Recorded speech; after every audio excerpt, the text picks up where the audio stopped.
Salut à tous et bienvenue à ce nouvel épisode d'FCG. Mon nom est Robert et je serai votre modérateur aujourd'hui. J'ai le plaisir d'avoir une fois de plus les 5 membres d'FCG présents aujourd'hui pour vous parler de, pour une fois n'est pas coutume, de jeux vidéo. On va laisser les films un petit peu de côté, quoique vous allez voir que le lien est quand même pas si loin que ça. À ma gauche, j'ai Reza. Salut tout le monde! Stéphane. Salut!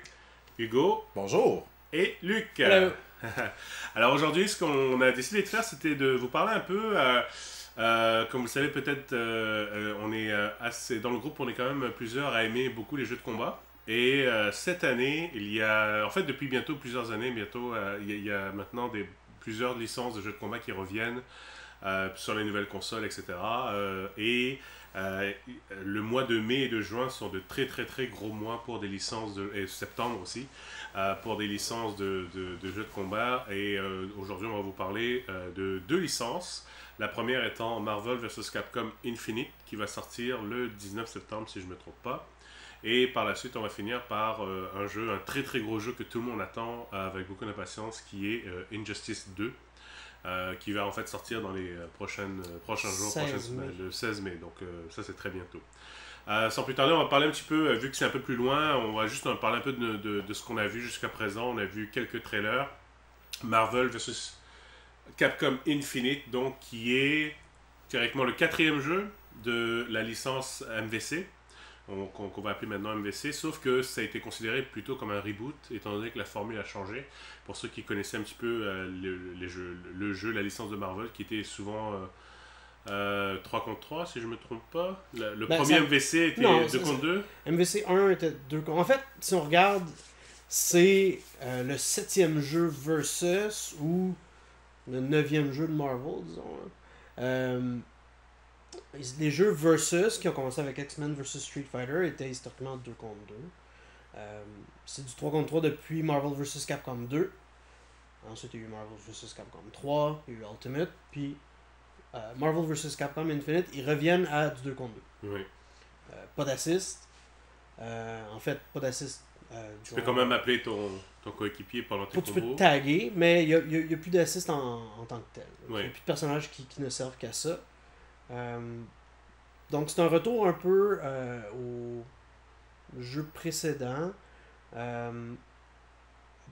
Apparemment que c'est pour simplifier un peu le jeu, pour attirer, disons, des nouveaux joueurs. Parce qu'il faut dire que depuis Marvel vs Capcom 2, le jeu était rendu assez complexe. Ouais. Pouvait peut-être des gens trop élitiste, trop élitiste. Un peu, c'est parce qu'il faut quand même... le syndrome de Third Strike, un petit peu, de Street Fighter 3 Third Strike. Oui, mais quand même, quand il faut que tu fasses une équipe de 3, puis il faut que tu choisisses tes assists. C'est beaucoup de... Faut que tu connaisses beaucoup de choses. Faut que tu connaisses 3 personnages, faut que tu saches qu'est-ce que les assists font, etc. Puis les gens... Bon, c'est sûr que Marvel 2 et 3 ont eu beaucoup de succès. Sauf que Capcom ne veut pas seulement choisir ces joueurs-là, veut en attirer d'autres. Donc... Parce qu'ils y jouent déjà, donc ils veulent avoir des nouveaux joueurs. Ça explique beaucoup de choses. Ça explique le retour à du 2 contre 2. Ça explique la présence de presque à date uniquement de personnages du MCU. Oui.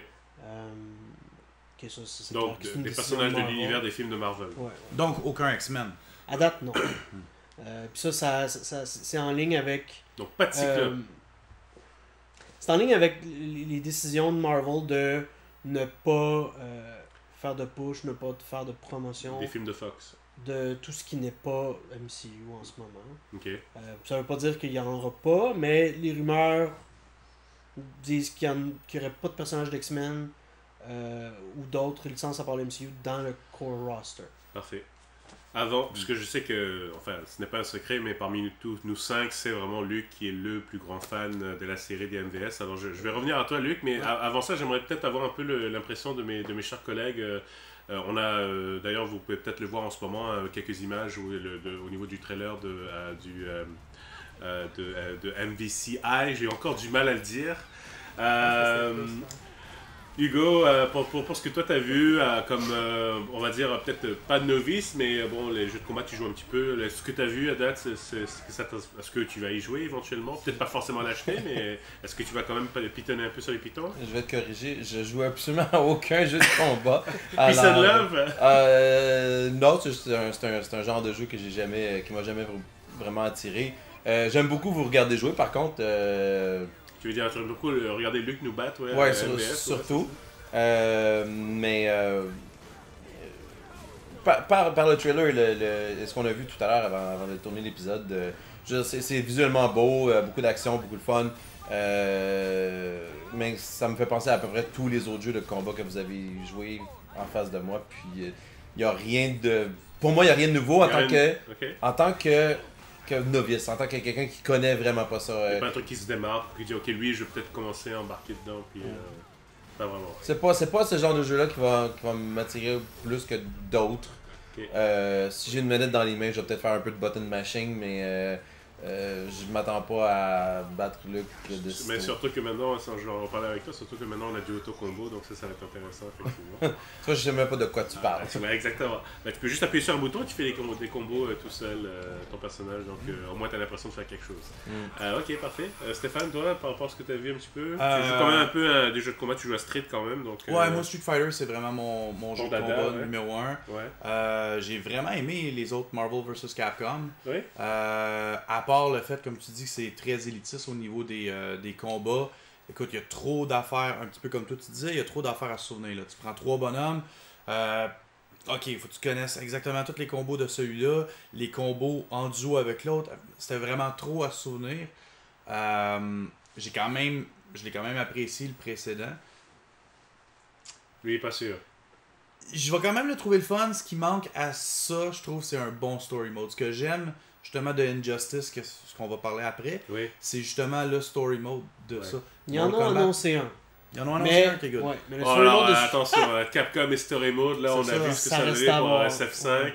En général, Capcom n'a jamais été très populaire au niveau du Story Mode. Ouais. À moins que je me trompe, là, mais il me semble qu'en général, c'est pas ce qui manquerait pour m'attirer vraiment à un jeu comme ça, qui le rendrait pour moi complet, ça serait un story mode. Un bon story mode. Ok, ben écoute. Un bon story mode. Un bon story mode, mais c'est parce que c'est le fun. Mode, parce que là, tu combines. C'est ce que j'ai toujours aimé dans des jeux où ils ont des franchises qui font de la cross-promotion. C'est justement de voir des personnages que tu verrais jamais ensemble. De voir justement Chris Redfield de Resident Evil se battre contre Hulk de Marvel ou peu importe, c'est le fun, ça. Ça rappelle la bonne vieille émission Captain N. Oh boy! Où tu voyais Simon Belmont de Castlevania avec Megaman, des trucs comme ça, mais là c'est beaucoup plus varié parce que t'as toute la ligue de Capcom et puis de Marvel, sans les X-Men. En plus, sans les X-Men, c'est ça. Si vous me permettez de poser la question, moi, comme j'ai jamais joué à un jeu de Marvel vs Capcom, la rationale de les deux univers qui sont ensemble, qui se battent un contre l'autre, c'est il y en a pas vraiment. D'un jeu à l'autre, ça changeait. Il y a des portails qui s'ouvrent. Dans X-Men vs Street Fighter, c'était Apocalypse. Après ça, dans Marvel vs Capcom 1, c'était Onslaught. Il y a comme il n'y a pas vraiment nécessairement un petit hook très lousse. Non, il me semble qu'il expliquait pas pourquoi il y avait les deux univers, c'est juste... D'un personnage à l'autre, les endings, c'était tout le temps un mélange loufoque ou drôle de personnages de différents univers. C'était plus... c'est venu du fait que, bon, Capcom a fait Children of the Atom puis Marvel Super Heroes où ils ont bâti l'engin des Versus Games. Puis, bon, il y avait des sprites des jeux de Marvel, il y avait des sprites des jeux Alpha. Puis ils se sont dit pourquoi pas. Puis ça a donné ce que ça a donné. J'étais avec Reza quand X-Men vs Street Fighter est sorti, c'était la folie furieuse. On est allé jouer à. Oui, mais. On a faxé, on allait à Édouard Montpied à l'époque, on a faxé le cours. On s'est pointé, c'était où? C'était en Grignon? Anjou, c'était en Anjou. Ah, ben ouais, on en faisait des drives juste pour aller jouer à un jeu qui venait de sortir à une arcade. En tout cas, c'était super bon comme jeu. Je veux dire, juste le mélange de personnages comme ça, surtout. Moi, je préfère les jeux où c'est des dessins. C'était vraiment le fun. C'est sûr que avec les années qui ont passé, ils réutilisaient beaucoup les sprites. Puis Marvel vs Capcom 2, malgré que le jeu, personnellement, je trouve que c'est le meilleur de la série. Côté graphique, côté look, c'est pas le top. Mais côté gameplay, il était là. Fait que Marvel vs Capcom Infinite, j'ai un peu le même feeling. Côté graphique, il est pas vraiment là. On dirait qu'ils réutilisent pas mal les modèles de Marvel vs Capcom 3. C'est sûr qu'ils ont changé un peu le look parce que ils ont enlevé le cel shading un petit peu. Le cel shading, ils l'ont enlevé. Ouais. Mais, bon, ça veut pas dire que le gameplay sera pas là. Mais c'est trompeur. Je voulais te laisser finir, Rez, je sais pas si t'avais... Ouais, Reza.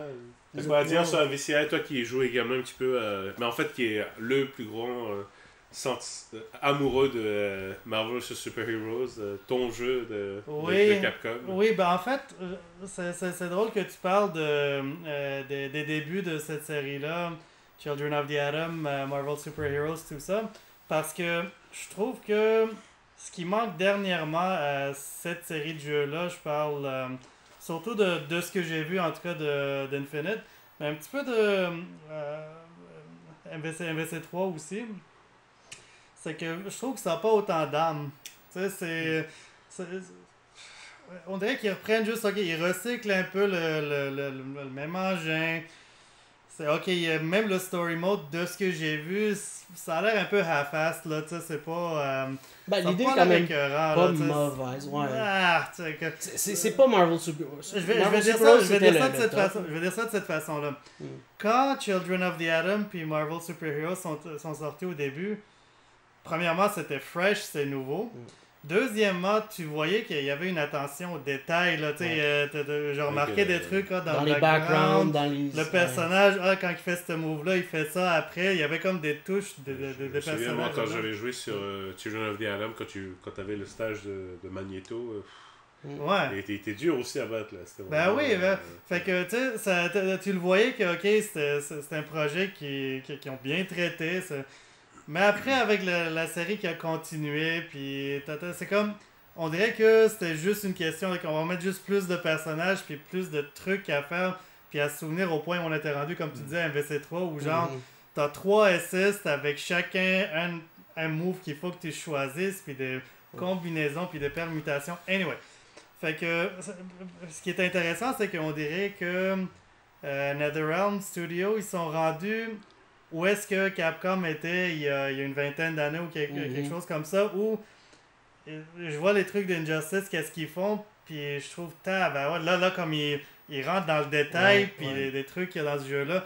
Alors, le niveau d'enthousiasme que j'avais pour les premiers jeux de Steel Versus, là, même si c'était pas des Versus, j'ai cet enthousiasme-là maintenant, mais pour Injustice Infinite, en tout cas, je pourrais en parler longtemps des Blowspark qui cachent comme la moitié des bonhommes et qu'est-ce qu'ils font pendant qu'ils font les moves. Moi, je suis quelqu'un de visuel, j'aime bien le design, j'aime bien le look. Alors, quand il se passe des trucs sur l'écran qui me cachent la moitié de qu'est-ce que je peux voir... Tu parles des effets spéciaux ou bien du zoom sur le personnage? Moi, je parle surtout des effets puis des Blowspark puis tout ça. C'est comme... C'est trop, là. Surtout depuis Marvel 3, il y en a eu beaucoup. Ouais, c'est ça. Alors, ça a l'air gentil, mais honnêtement... Ok, bon, ben, ok. Tough crowd. Bon, Luc, est-ce que c'est grave que Ryu puisse faire un shuriken en faisant bas point? Ben, ouais, ça, c'est des rumeurs qu'ils ont simplifié le gameplay de certains moves. Moi, personnellement, je trouve que oui. Parce que le Shoryuken, c'est un staple move en bon français.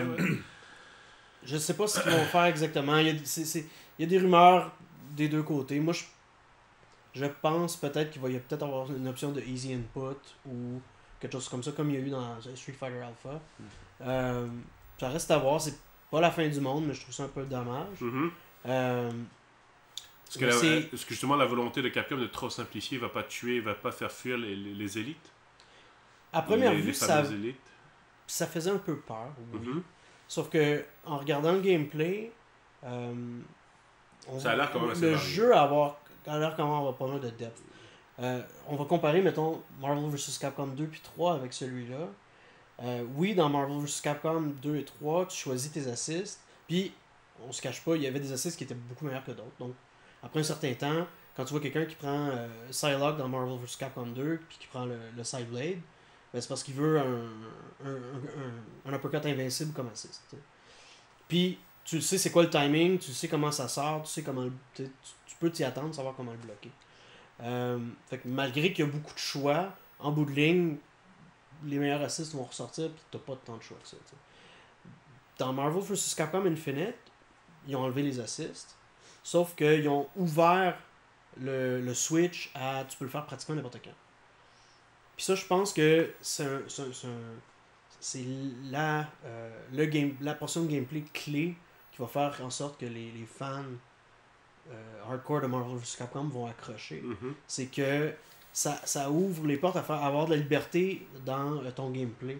C'est qu'au lieu d'avoir un assist qui a un timing fixe puis que ton adversaire peut s'y attendre, puisque tu peux taguer quand tu veux, c'est comme si tu avais le contrôle de ton assist. Parce que tu peux faire du pressure avec ton personnage. Il commence un special move qui prend du temps, disons, puis que l'autre, il faut qu'il le bloque. Tu tags. Là, tu as le contrôle de ton autre personnage. Puis là, tu continues la pressure, mais avec ce que tu veux. Fait que ton adversaire sait pas qu'est-ce que tu vas faire. Ça sera pas un assist. Ça va être... tu peux faire un cross-up, tu peux faire un load, tu peux faire un grab. Mais l'autre personnage qui... continue à faire son move. Ok. Fait que t'as quand même deux personnages à l'écran. Fait que le premier personnage devient le assist. Mm-hmm. Puis tu te mets à contrôler l'autre personnage pendant que l'attaque continue. Mm-hmm. Fait que ça ouvre les portes à beaucoup de créativité. Puis je pense que ça fait en sorte que c'est comme ça que le jeu va avoir des jambes, comme on dit. Là, ça va sonner niaiseux un peu, mais ça c'est une chose que j'aime de Infinite. C'est le fait qu'ils ont éliminé les persos qui sont juste des assists. Moi, c'est pas à cause d'un élément de gameplay ou quoi que ce soit. C'est que quand je voyais des personnages qui étaient utilisés juste en assist, des fois je me disais, c'est du gaspillage. Ce personnage-là, il est hot. Pourquoi comme ça a été relégué juste à être un assist puis tout ça? Alors que, tu sais, moi, c'est plus comment les persos sont traités. Ça, c'est plus comme une question de balance, mais c'est vrai. Mais tu sais, en ayant seulement deux personnages... C'était cool, Psylocke, là. Oui. En ayant seulement deux personnages, peut-être que ça va aider côté balance. Mm-hmm. Des personnages qui sont peut-être habituellement moins bons vont peut-être, en teamant avec d'autres personnages, vont peut-être être meilleurs, mais ça m'amène à l'autre feature qui est unique à ce jeu-là, c'est les Infinity Gems. Oui. Qui ne sont pas les gems de Street Fighter Cross Tekken. C'est pas du DLC, c'est pas des trucs comme ça. J'avais oublié ce jeu-là. Un autre DLC, ça a oublié. C'est vraiment, c'est des... Lorsqu'on choisit nos personnages, suite à ça, on choisit un des 5 gems. 5 ou 6. C'est 5 doigts de la main.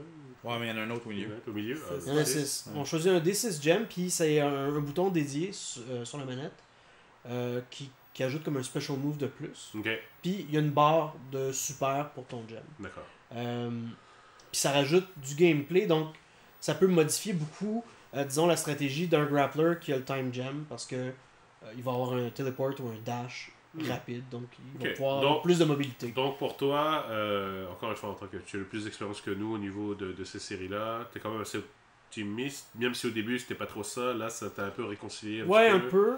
C'est sûr que j'ai hâte de voir combien de personnages il va y avoir. C'est sûr que s'ils sortent juste 12 persos, ça va pas être beaucoup. Avoir la qualité des graphiques, j'espère qu'il va y en avoir. Oui, de toute façon, tu as déjà annoncé, ils ont déjà 6 de prévus. Donc, j'espère qu'il va y en avoir beaucoup parce que une des choses du premier Marvel 3, comparativement à Marvel vs Capcom 2, c'est qu'il n'y avait pas tant de personnages que ça qui m'intéressaient. Le cast n'était pas si hot que ça. Parce que, en parlant du cast rapidement, d'après ce qu'on a vu, c'est pas trop. À date, c'est très safe. C'est très safe, il n'y a pas de. Pas de surprise. Bon, Captain Marvel, oui, mais bon, on sait qu'on va avoir un film bientôt. Pas plus safe. Rapidement là-dessus, l'édition collector, est-ce qu'on la prend ou on la prend pas? Qui, en passant, coûte très cher, 249, je pense. Mais t'as 4 figurines. Les gems dans une boîte. Les gems dans une belle boîte. Un steelbook, etc. Puis t'as déjà le DLC. En fait, le premier season pass, j'imagine, que pour l'année prévue. Pour combien? 249, monsieur, plus taxe. Ouais. Bon, au Canada, en tout cas. Les figurines ont l'air assez belles, mais encore une fois... des fois... Voilà, exactement. C'est toujours des mock-ups 3D. C'est dur à dire. Je dirais pour quelqu'un qui veut jouer au jeu, non. Pour un collectionneur de figurines, peut-être. Mais c'est... On verra. C'est cher. On verra. Tu revends les figurines à 50$. Et encore. Ouais. Parfait, merci beaucoup. On en a parlé tout à l'heure, Injustice 2. Donc, comme quoi Marvel et DC ne se font pas la guerre seulement au niveau des films, au niveau des comics, mais également au niveau des jeux. Moi, personnellement, Injustice 2, je l'attends vraiment avec beaucoup d'impatience. J'ai joué plus ou moins au 1 parce que... En fait, c'est de ma faute parce que j'ai trop tardé à le jouer sur la 360 ou la PS4. Et un PS3. Et là, en ayant eu la PS4, le jeu a été porté, je l'ai eu dessus et ça a quand même assez mal vieilli. C'était assez moche en fait. Et j'ai rejoué tout récemment, c'était effectivement le cas. Mais là, par contre, puis là, j'imagine que vous pouvez certainement voir également quelques extraits. C'est super beau. NetherRealm fait vraiment, comme Reza disait, ils sont à leur, je dirais, leur summum là. C'est vraiment. Les détails, les expressions faciales, à part un ou deux persos, la plupart sont très très très bien faits. Tu as commencé toi rapidement, Reza, ce que tu as vu. C'est comme j'ai dit, j'adore l'attention aux détails, le niveau d'effort que NetherRealm, pas juste ce jeu-là, mais ça fait quelques années maintenant qu'ils mettent beaucoup d'efforts. Depuis MK9 en fait. Oui, depuis MK9 exactement. Contrairement à juste une dernière note, puis à comparer avec Marvel Infinite où ils font du recyclage, puis une combinaison de genre marketing, si ça, ou genre ben là on met pas d'X-Men parce que Fox, nanana. Allez chier là, tu sais comment ça. Non, fuck you là. YOLO Capcom. C'est ça. Thanks for nothing, Capcom là, c'est ça. Surtout avec des personnages comme Magneto, Doom, Sentinel, Storm, Wolverine. Cyclops, Cyclops, c'est le personnage que je prenais toujours, puis ils le mettent pas, Ouais. FU. Stéphane? Exactement, ouais. NetherRealms, vraiment top shape. Les Mortal Kombat récents étaient vraiment bons. L'histoire dans un fighting game, débile. Injustice 1, vraiment accrochant. Un bon ballon entre le nombre de combats puis de l'histoire. Tu restes accroché, tu veux passer le prochain combat pour voir qu'est-ce qui se passe dans l'histoire. Tous les nouveaux personnages, Poison Ivy qui est dedans. Vraiment numéro 1. Oui, parfait. Hugo, toi qui es encore une fois plus novice, mais d'après ce que tu as vu. Moi, je trouve qu'il très beau. Ouais. J'aime beaucoup les specials, je sais pas comment on les appelle dans Injustice. Mais les gros super attaques, j'aime bien celle du Flash. Très flashy, très, très fun à voir. Il y en a quelques-unes qui sont un peu plates, mais visuellement, ça a l'air super le fun comme jeu. J'ai hâte de vous regarder jouer. Si je peux ajouter justement, un des plaisirs des jeux vidéo, c'est souvent, pas nécessairement de jouer toi-même, mais de regarder les autres jouer. Si je vous vois jouer, mettons, à Street Fighter ou à Mortal Kombat, mais Street Fighter, les Marvel vs Capcom, jusqu'à un certain point, c'est comme, ok, c'est juste des combats back-to-back. Si vous commencez à jouer à Injustice 2, je pourrais rester assis, avoir du popcorn, pour regarder faire les matchs, regarder l'histoire progresser. C'est entertaining. Ouais, effectivement. Luc, pour toi? Puis je trouve que même en versus, tu sais, dans les jeux de Capcom, comme dans Alpha, on tripait à chaque fois qu'il y avait des intros spéciales entre les personnages. Parce qu'il n'y en avait pas beaucoup, tu sais. Puis dans Injustice, il y a juste ça. Je veux dire, j'ai regardé les introductions. Le degré d'interaction est très poussé. Il y a des introductions spéciales entre chaque bonhomme, puis il y en a plusieurs. Puis ça rajoute beaucoup de personnalité au jeu. T'as les clashs durant les matchs aussi avec les dialogues. C'est encore là? Ouais. Ça, je trouve ça moins. Non, c'est une bonne mécanique, je trouve. Tu peux juste la faire durant ton deuxième round, à toi. Ta deuxième barre d'énergie, en fait. Puis, c'est un combo breaker, on s'entend. Sauf que c'est celui qui a le plus de meter qui gagne l'échange, dépendamment du meter que tu vends. Mais ce que j'aime là-dedans, c'est les dialogues entre les deux personnages quand ça arrive. C'est vraiment cool. Et là, dans l'histoire, pour nous resituer un petit peu plus, pour ceux qui ne sont peut-être pas au courant, en fait, Superman est un méchant. Ça, c'est quand même assez majeur comme Superman est un méchant, Batman... c'est Batman. Batman, c'est Batman, sauf que Batman, je pense qu'il il est un peu plus dark, il faut qu'il fasse des choses... Est-ce qu'il tue des gens aussi? Je sais pas. Ouais, c'est-tu Batfleck, là? Batfleck. C'est la version Ouais. Batfleck. Mais, pour revenir... Ouais, je sais pas. Mais, une chose que j'aime de Injustice 2, de ce qui semble vraiment bon, c'est que, comme tu disais, Steph, NetherRealms est au top de sa game, là, je veux dire, côté histoire, côté contenu, tu sais, plein de contenu single player, côté... tu sais, je veux dire... Customisé, customiser les personnages, quantité de personnages, il y en a beaucoup. Qualité Une du jeu, ça vingtaine, reste à voir. à peu près. Je me souviens plus, mais il y en a beaucoup. Mhm. Mais le gear, bien qu'il y ait des... Tu sais, il comble les deux types de joueurs. T'as les joueurs qui veulent jouer avec le gear qui améliore les personnages, les coups spéciaux optionnels que tu peux ajouter à des personnages. Puis les joueurs qui sont plus traditionnels, qui veulent un jeu balancé, peuvent se servir du gear juste d'un côté cosmétique. Puis ils jouent sans les stats du gear, sans les moves spéciaux qui pourraient être brisés. Tu sais. Ouais. Fait que tu peux jouer des deux façons. Puis moi je compte à jouer les deux. Tu sais, autant en ligne, jouer avec le gear ou pas, ça va être le fun. Ouais. J'ai remarqué aussi que, comme Marvel, ce qu'ils font, c'est ils se fient aux films qui vont sortir bientôt pour booster leurs personnages dans les jeux. Ouais. DC, on dirait qu'ils font ça, mais à moitié. On dirait qu'ils ont changé leur Joker pour l'adapter un petit peu au Joker de Suicide Squad. Mais Aquaman... Non, c'est le propre univers. Ils ont vraiment, on dirait, presque donné carte blanche à NetherRealm. C'est cool. Là, ça fait que le jeu est D'authentique, est on unique, parlait authentique. d'originalité tout à l'heure, son Ouais. propre domaine. C'est sûr que tu veux pas prendre le Batman de Batfleck puis c'est Jared pas, c'est Leto, pas puis tout ça. BVS the game. Hein. Non, c'est... Ah mon dieu, non. Non, mais c'est très bien. Mais je pense que c'est ça. Injustice 2, ça va remettre encore une fois NetherRealm sur la carte. Ils ont d'ailleurs annoncé déjà leur plan pour les prochains championnats. Parce qu'il faut maintenant, c'est ça, maintenant, le fameux e-sport, le e-gaming. Donc, il y a ils vont faire plusieurs championnats. Il y a à peu près 600 000 $ à gagner à travers 4 ou 5 championnats.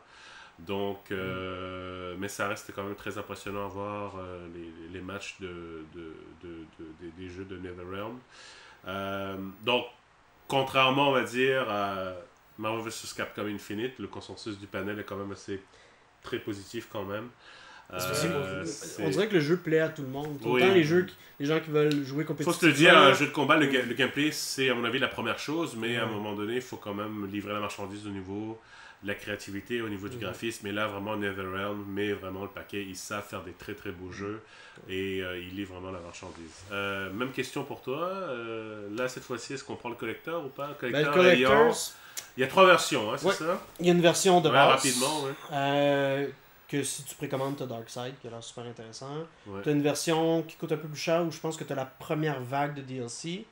Et, je pense, un shader spécial. Première vague de DLC qui est Starfire, Sub-Zero et Red Hood. Red Hood, oui, c'est ça, qu'ils ont été annoncés tout récemment. Ouais, je pense que ça, c'est 100$, quelque chose comme ça. Ouais. Puis pour 130$, t'as le jeu de base, les 9 personnages de DLC qui vont sortir, plus 3 outfits qui changent le personnage. Là. T'as Flash qui devient Reverse Flash. Des premium outfits qu'on a. Ouais. Mais ce qui est le fun avec les premium outfits, c'est que ça change les cutscenes, ça change les voix des personnages. Wow. Ils disent que ça peut changer des moves, fait que je sais pas si c'est des moves optionnels.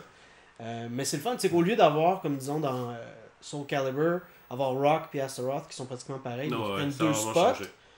C'est un personnage qui prend le même spot que de Flash, sauf que tu peux l'habiller en Reverse Flash, mais ça change tout, tu sais. J'ai vu, ils ont montré une cutscene entre Flash et Reverse Flash, puis ils ont des dialogues, tu sais. C'est très bien. Super. Bah écoutez, voilà, j'espère que ça vous a plu, de ce qu'on pense un peu sur les nouveaux jeux de combat qui sortent. Et encore une fois, si vous avez aimé la vidéo, s'il vous plaît, n'hésitez pas à laisser des commentaires. Donnez-nous un like sur Facebook ou sur YouTube. Aimez-nous, partagez. Il n'y a aucun problème, on est vraiment là. Et si vous avez des idées de sujets également, n'hésitez surtout pas. Sur ce, je vous dis à la prochaine. Bye tout le monde. Ciao.